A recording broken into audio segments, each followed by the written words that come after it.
Darle la bienvenida a cada uno de ustedes. Me gusta mucho este lado, cómo está lleno. Y aquí también, hay ángeles también, mientras estamos con nosotros aquí adorando y glorificando el nombre de Dios. Yo espero que el día de mañana podamos estar también reunidos. Mañana vamos a escuchar 2 temas. Esta noche quiero hablarles acerca de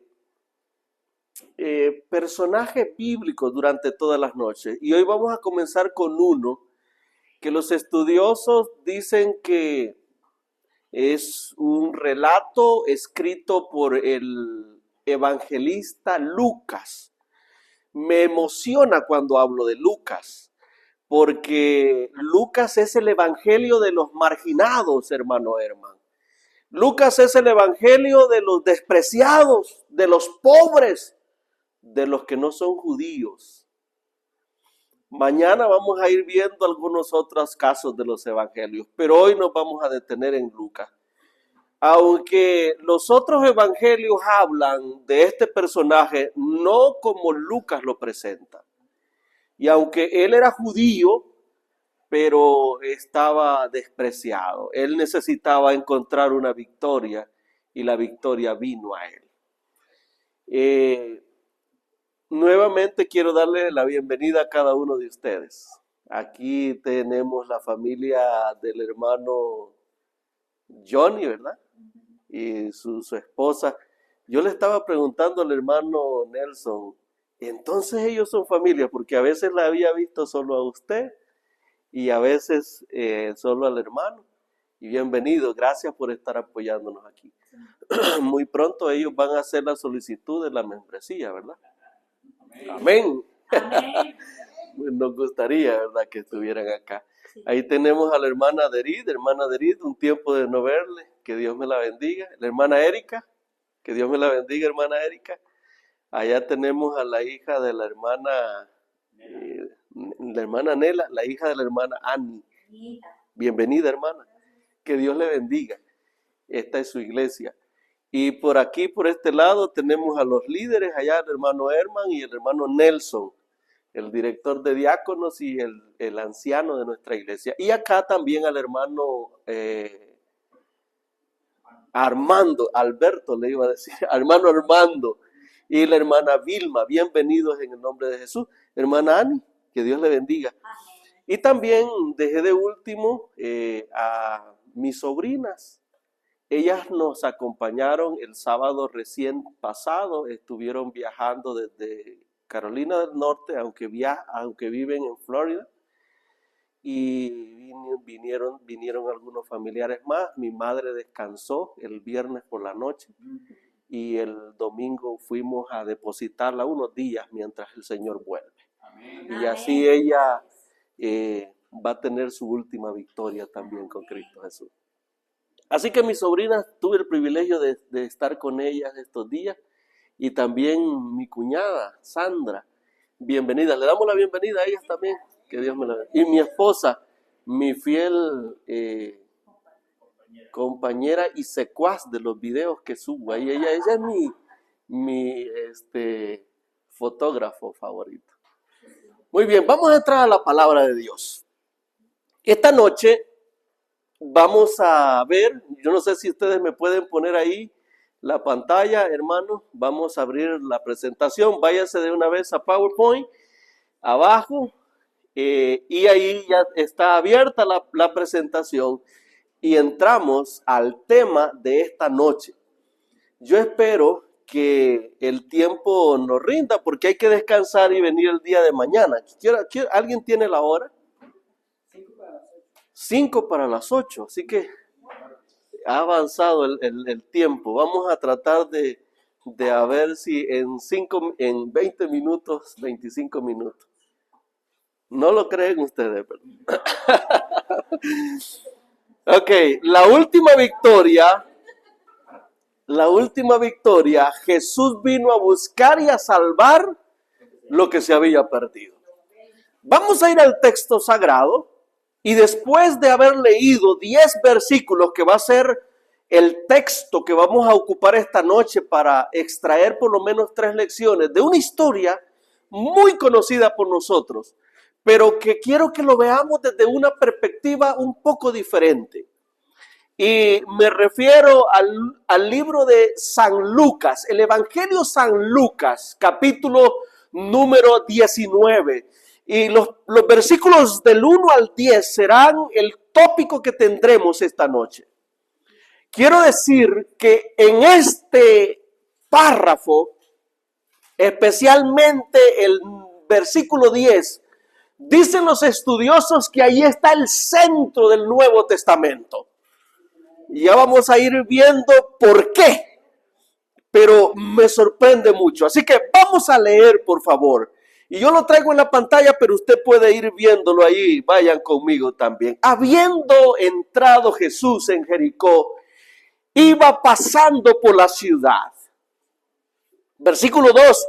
Y sucedió que un varón llamado Zaqueo, que era jefe de los publicanos y rico, procuraba ver quién era Jesús. Versículo 3. Pero no podía a causa de la multitud, pues este era pequeño de estatura. Verso 4, corriendo delante, subió a un árbol sicómoro para verle, porque habría de pasar por allí, dice el relato. Y el verso 5 dice, y cuando Jesús llegó a aquel lugar, mirándolo hacia arriba, le vio y le dijo, Zaqueo, date prisa, desciende, porque hoy es necesario que yo pose en tu casa.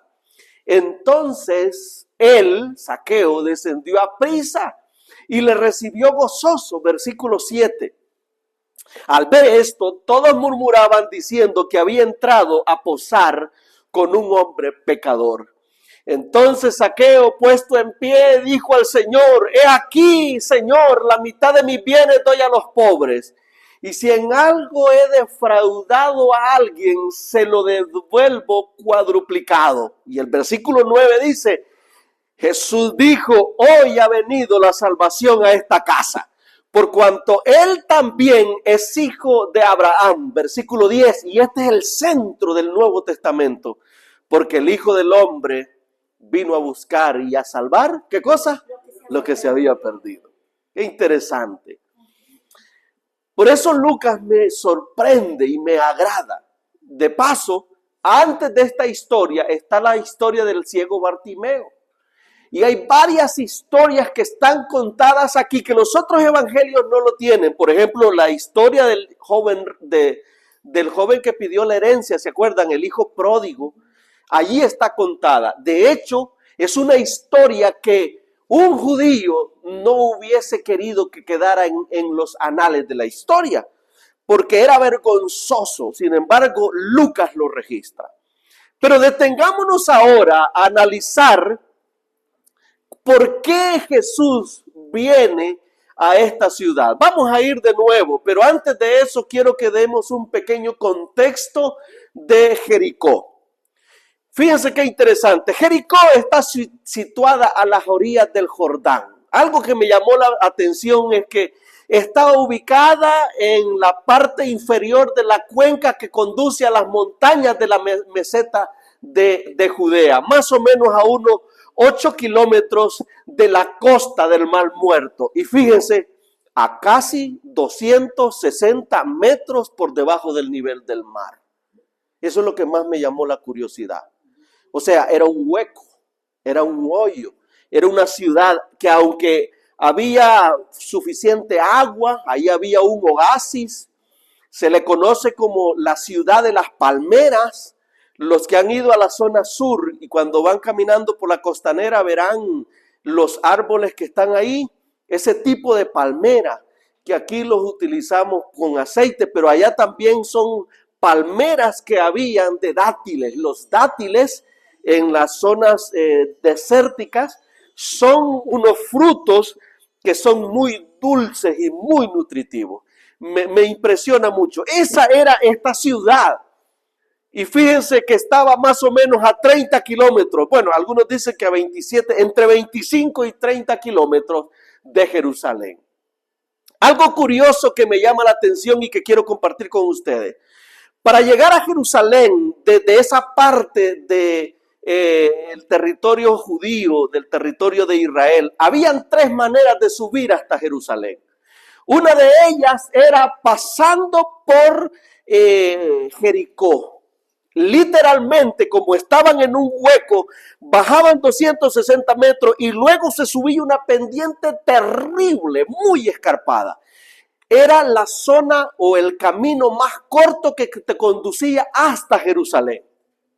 No todo el mundo lo usaba porque era una pendiente brutal. Habían unos guindos, dijéramos nosotros, ¿verdad? Habían unos barrancos que si te descuidabas caías ahí.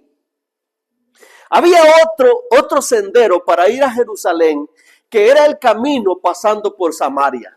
Ese camino era intermedio, no era tan largo ni tan corto, pero por el problema histórico que nosotros conocemos, que los judíos y los samaritanos no se llevaban muy bien, usualmente un judío no subía por ahí. Y había otro camino que era una vuelta terrible, que era el camino largo. Ese camino,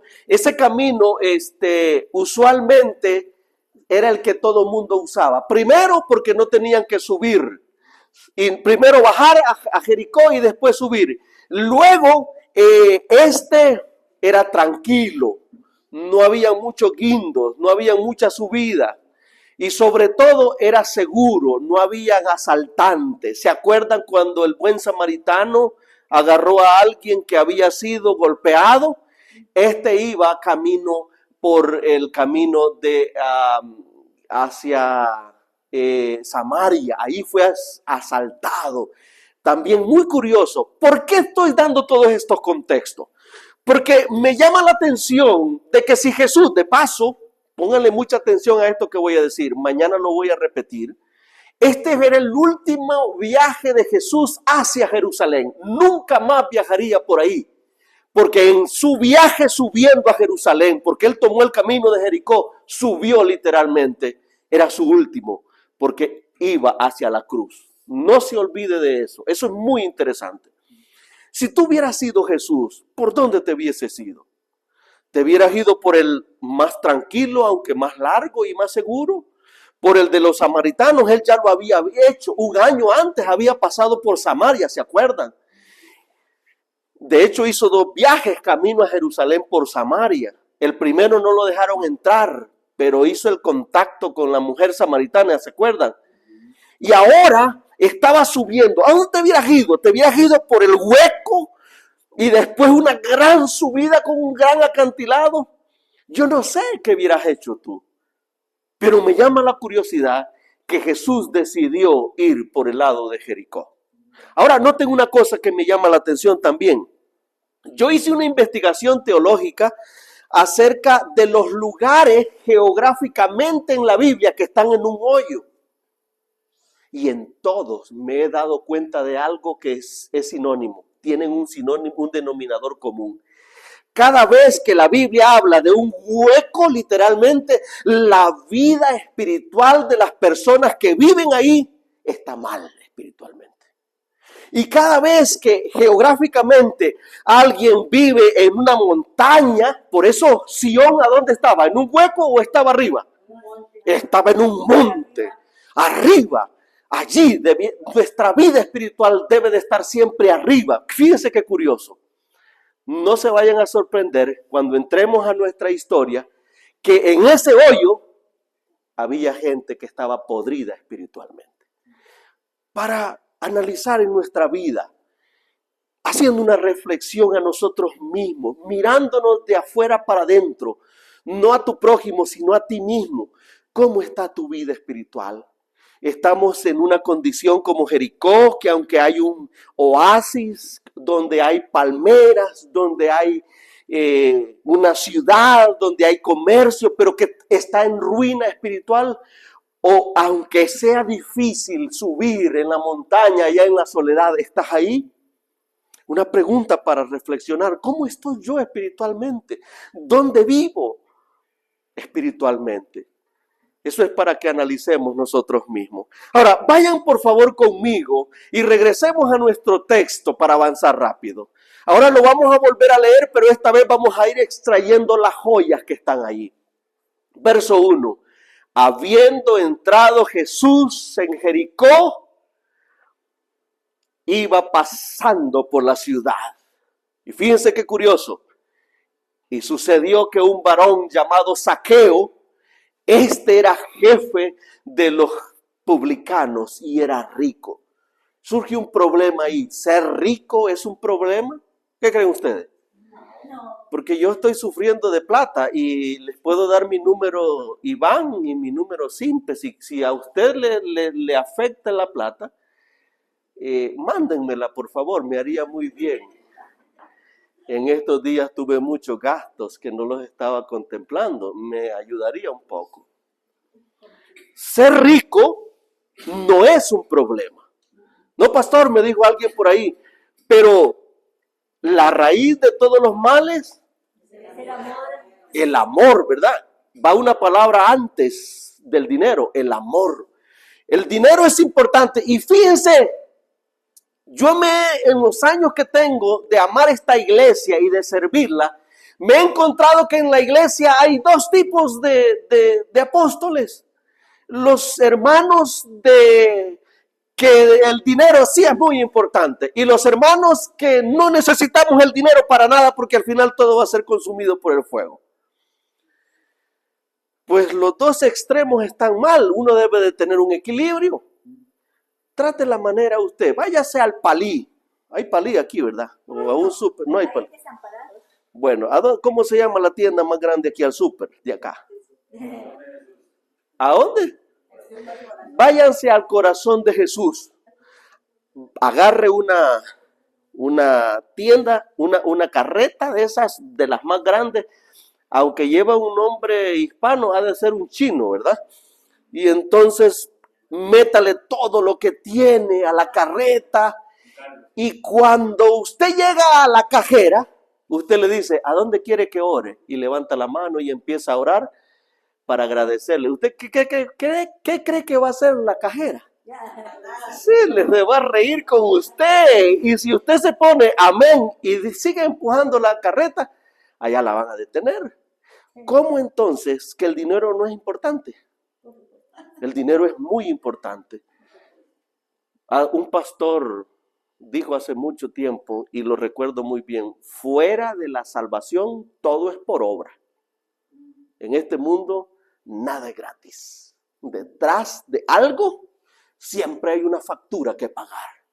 Miren cómo me trató muy bien Jardines del Recuerdo en estos días.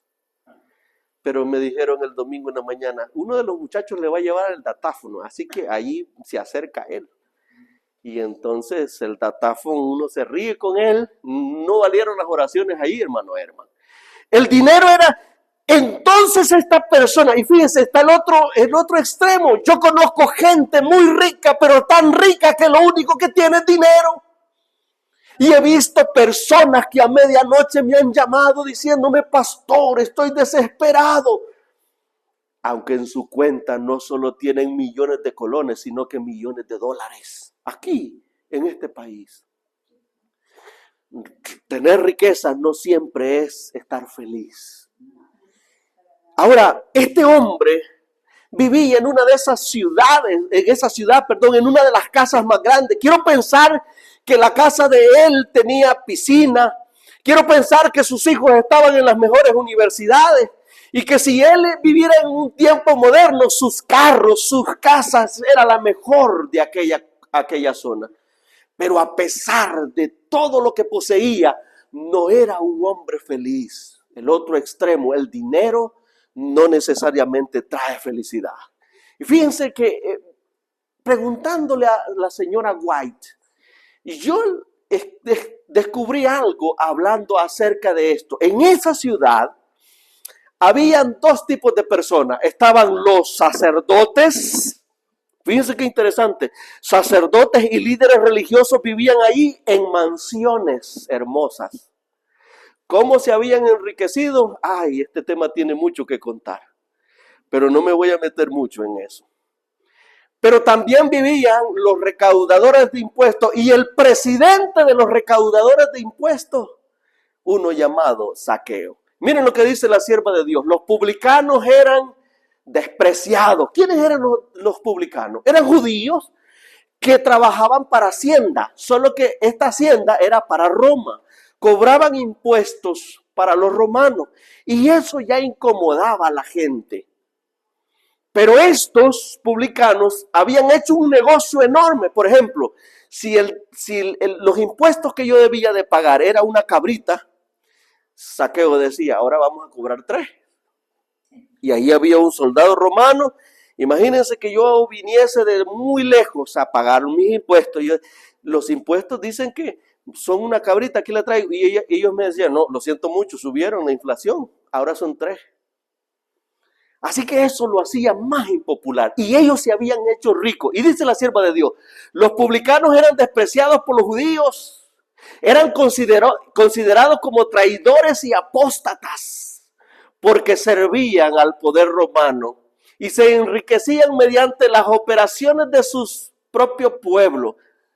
Sin embargo, este odio no era del todo justo, porque aquellos que lo condenaban eran ellos mismos libres de culpa, no eran libres de culpa, dice. Los publicanos habían formado una confederación que oprimía al pueblo y se ayudaban mutuamente en las prácticas fraudulentas. En sus extorsiones, fíjense que como lo dice la sierva de Dios, no estaban sino siguiendo las costumbres que habían llegado a ser casi universales. Y estábamos hablando del pueblo de Dios. Sigue diciendo la sierva de Dios, aún los sacerdotes y los rabinos que los despreciaban eran culpables de enriquecerse mediante prácticas deshonestas bajo el manto sagrado del cargo que ellos ocupaban. Pero ellos sí podían condenar a este pobre. Pero a pesar de la mala reputación, los publicanos no estaban fuera del alcance de la misericordia divina.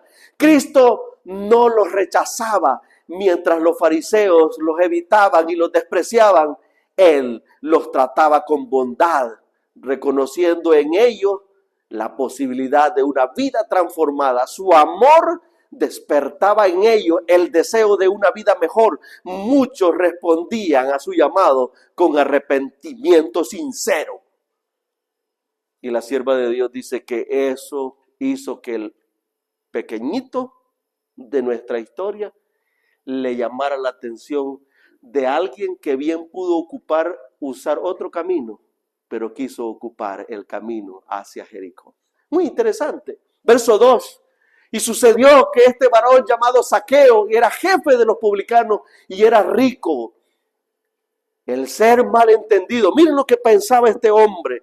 A pesar de que era rico, a pesar de que quería de alguna manera cambiar, esto sentía en su corazón, dice la pluma inspirada. El ser malentendido, el tropezar con la sospecha y la desconfianza en el esfuerzo de corregir sus errores, era difícil de soportar. El jefe de los publicanos anhelaba mirar el rostro de aquel cuyas palabras había hecho nacer la esperanza en su corazón.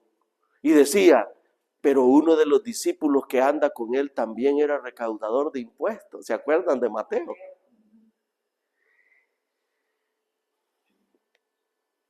Yo creo que no tenemos amigos hoy, ¿verdad? En nuestra primera noche, solo hermanos.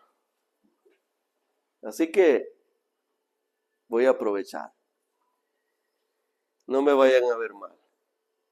Pero nosotros no nos gusta hacer obra misionera. Ya ese es un problema. Y cuando lo hacemos mal. No quiero que le llamen al pastor Olmedo y le digan, pastor está diciendo que no vayamos a hacer obra misionera. No estoy diciendo eso, Estoy diciendo que no nos gusta y cuando lo hacemos mal. Les voy a poner un cuadro.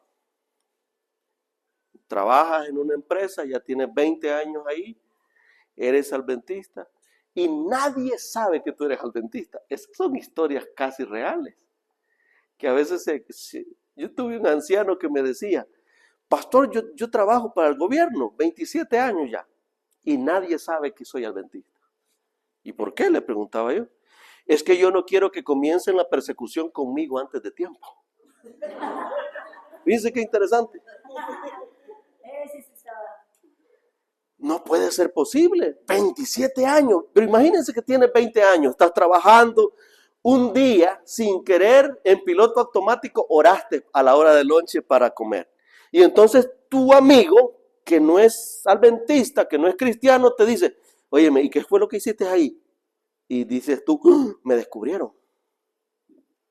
Y dice, no, pues yo soy cristiano, oré. Ahora ya está más de moda ser cristiano. ¿Se han fijado que la onda ahora es ser cristiano aunque no lo seas? Pero más atrás todavía era más difícil. Uno andaba como un espía secreto para que no lo descubrieran su identidad, ¿verdad? Así que ahora ya estás descubierto. Y ese le dice, ¿y por qué no me enseñas de eso? Y tú agarras y le dices, ok, de hoy en adelante te voy a enseñar. Los domingos voy a ir y agarras la fe de Jesús y se le enseñas. Y de hoy en adelante tú ya no vas a fumar. De hoy en adelante ya no vas a tomar guaro. De hoy en adelante ya no vas a tener otra mujer. De hoy en adelante tenés que regresar los diezmos y las ofrendas. El pobre amigo tuyo se pregunta, ¿a qué vida es la que me está invitando este? Todo es no, no, no, no. Esa es la parte que yo digo que hacemos mal la obra misionera. ¿Saben lo que la gente anda buscando? Quieren saber quién es Jesús. Ahora, ¿debemos de enseñarle a la gente que hay cosas que no debemos de hacer y otras que debemos de hacer? Sí, pero lo que primero tenemos que mostrarle es a Cristo. Pablo, cuando iba camino a Damasco, ¿se acuerdan? Lo primero que le preguntó a Jesús, ¿cuál fue? ¿Quién eres? ¿Se acuerdan? La gente anda buscando la necesidad de saber quién es Jesús. Y cuando nosotros vayamos a hacer la obra misionera, necesitamos explicarle a la gente que Jesús es aquel que vino a buscar y a salvar al que estaba perdido. Después tenemos que enseñarle las otras cosas para no asustarlo. Zaqueo también, miren, dice la palabra de Dios, y procuraba ver quién era Jesús. Él no estaba preocupado por saber qué era lo malo que estaba haciendo. Él ya sabía que estaba mal. Como el mundo ya sabe que está en pecado y que se va a perder. ¿Sabe qué necesita el mundo? Necesita saber quién es Jesús. Y hay una manera bien fácil de demostrar quién es Jesús. Elena White dice que el mayor mensaje más poderoso que el mundo dice que tiene es cómo yo me comporto delante de todos. Si tengo a Jesús en mi vida, para reflexionar, ¿nos comportamos como que si tenemos a Cristo en la vida? Él procuraba, él quería ver quién era Jesús, pero no podía. Y ojalá que todo el mundo que no conoce a Jesús sea como Zaqueo. Y esto va para nosotros los que ya conocemos un poco de Jesús. ¿Saben que esta lección de la escuela sabática todo el trimestre va a ser cómo conocer a Jesús? Y esta semana el texto fue, y esta es la vida eterna. ¿Cuál es la vida eterna? Porque es que ahí está el poder absoluto e infinito está en la persona de Cristo Jesús. Y Él había llegado hacia ese lugar. Mi pregunta esta noche, ¿conoces a Cristo Jesús?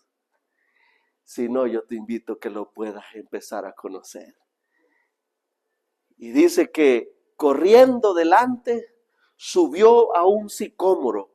Ojalá que en nuestra vida nada ni nadie nos detenga de ver quién es Jesús.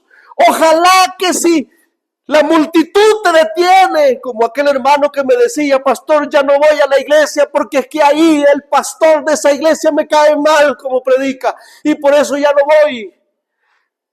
Ojalá que eso no te sea contigo, porque con Zaqueo no fue. No le importó que la multitud lo detuviera, corrió. Yo quiero pensar que como él tenía plata, mucha plata, se sacó su billetera y le dijo a unos muchachos, ayúdenme a subirme al árbol, y se subió porque era chaparrito. Nada lo iba a detener. Eso me gusta de Zaqueo. Cuando Jesús llegó a aquel lugar, miren qué interesante, mirándolo hacia arriba, le vio, porque ese día, aunque Jesús estaba con mucha gente, él había llegado por una persona. Como también, aunque aquí habemos mucho, esta noche Jesús ha venido a tu vida y sabes cómo te llama, sabes cuál es tu dolencia, sabes cuál es tu aflicción. Y dicen los psicólogos que no hay cosa más extraordinaria para el ser humano que te acerques y te refieras a él por su nombre. Y fíjense cómo le dijo Jesús. ¡Ey, chaparrito! Así le dijo. ¡Ey, enano! ¡Ey, bajito! Así le dijo. Le llamó por su nombre. Y ahí hay lecciones que no podemos dejar a un lado. Él te conoce, sabe tu nombre, sabe quién eres, sabe si tienes o no tienes para comer. Sabes si estás pasando por el momento más duro de tu vida, espiritualmente, emocionalmente. Y te conoce, llega hasta donde estás tú y te dice, Zaqueo, te dice, Herman, te dice Johnny, te dice tu nombre. Y no solo eso, sino que le hace una invitación, le dijo, Zaqueo, date prisa y desciende. ¿Ustedes creen que Zaqueo estaba listo para recibir a Jesús en su casa? Él hubiese dicho así, ya sé, la casa está un desastre, yo tuve una fiesta anoche y ya sabrán cómo está. Le pudo haber dicho a Jesús, espérame aquí Jesús, yo voy a ir corriendo a la casa y yo tengo muchos empleados y los voy a poner a chanear la casa. ¿Hizo eso Zaqueo? Y ojalá que en nuestra vida debemos de aprender, hermanos, que como Zaqueo debemos de ir a Jesús tal como estamos. Y si en este momento tú estás mal como pecador que somos, porque no podemos evitar eso. A veces el pecado nos golpea y a veces nosotros mismos lo llamamos. Pero aún así como esté nuestra vida, bien podemos acercarnos a Jesús tal como estamos. Zaqueo descendió a prisa, porque Jesús le dijo que era necesario posar con él. Entonces descendió a prisa. ¿Y cómo le recibió? Pero ¿sabían ustedes que el gozo de unos es la amargura de otros? Cuando estás feliz, cuando estás pura vida, ahí, mira, ese en algo anda. ¿No será que el pastor a saber que está fumando? Porque es que no, estás muy feliz. O ya tiene un carro eléctrico, más no sabe que todos los meses hay que mandarlo a pagar, ¿verdad? Las personas son así. Te ven feliz y de repente, mire cómo dice el verso 7, eso han estado todo el tiempo. Y al ver esto, algunos murmuraban. Así dice. No todos. Y es cierto que a veces abrimos nuestro ropero, ¿verdad?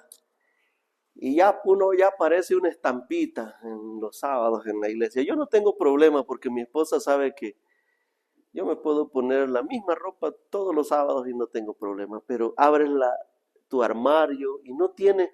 Y a veces los que no reconocen a Dios, los que no saben nada de Dios, los que andan en la vida por desperdiciándose, ellos tienen buenos carros, buenos trabajos. Pareciera que es así. Pero yo debo de decirte esta noche que aún cuando hay personas que están mejores que nosotros, como en el caso de Zaqueo, estaban murmurando porque dice que había de entrar a vivir con ¿quién dice? Con un pecador. La próxima vez que venga alguien aquí a la iglesia, no te sientas mal, no murmures. O Jesús nos dijo que puso las 99 en el redil para ir a buscar hasta encontrar a la que se había perdido. Zaqueo era esa que se había perdido. Entonces, Zaqueo, puesto en pie, dijo al Señor, he aquí la mitad. Yo me pregunto, hasta este momento nunca Jesús le dijo a Zaqueo, esto está malo, tienes que dejar de hacer esto, hacer aquello. ¿Se dan cuenta por qué es importante que cuando llevemos a Jesús tenemos que enseñarle a Jesús a las personas? El resto lo va a hacer Jesús viviendo en nuestra vida. Y dice, he aquí, Señor, la mitad de mis bienes doy a los pobres. Y si en algo lo he defraudado, se lo voy a devolver, como dice, cuatriplicado. Jesús dijo, hoy ha venido la salvación a esta casa. Y desde mi perspectiva lo está haciendo con una sonrisa, diciendo a un pobre pecador que se había arrepentido. Y dice la expresión más maravillosa, porque el Hijo del Hombre vino a buscar y a salvar lo que se había perdido. Saben, hermanos, hoy vivimos en un mundo que está lleno de maldad. Y yo no sé cómo está tu vida, pero tengo buenas nuevas para ti. Las buenas nuevas son que si estás perdido, Jesús vino por ti. Que si tienes una necesidad, Él la sabe y la va a suplir. ¿Cuándo, pastor? ¿Cuándo? La historia de Zaqueo es peculiar. No se registra mucho más en la Biblia de él. Pero los historiadores como Josefo, Flavio Josefo, dice que murió pobre. Porque todo, después de que hubo pagado, algo le quedó. Lo invirtió, lo que le quedó sano, lo que le quedó sin robar, porque a los que le había robado, ¿cómo se los pagó? Dice. Eso decía la ley de Moisés, que si tú robabas tenías que devolverlo 4 veces. Interesante, eran 5 partes que tenías que dar, la parte que te había robado y 4 veces más. Y él, después de que repartió todo, dedicó su fortuna y terminó pobre, pero terminó teniendo la seguridad que el Hijo del Hombre lo había venido a buscar y a salvar. Esta noche yo quiero hacer un llamado para tu vida y para mi vida. ¿No quisieras también que Cristo fuera contigo a tu casa? Yo no sé si tú estás subido en un arbolito. Todos tenemos arbolitos como Zaqueo. Pero yo te invito a que bajes. ¿Sabes por qué?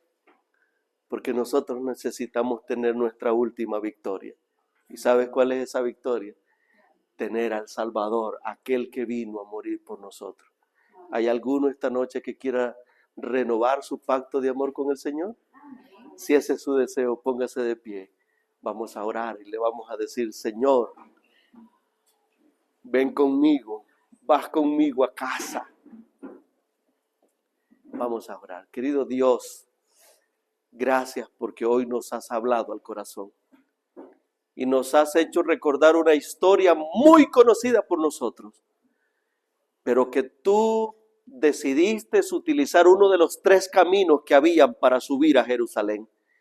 Y la Biblia dice que tú subiste, significa que escogiste ir hasta Jericó.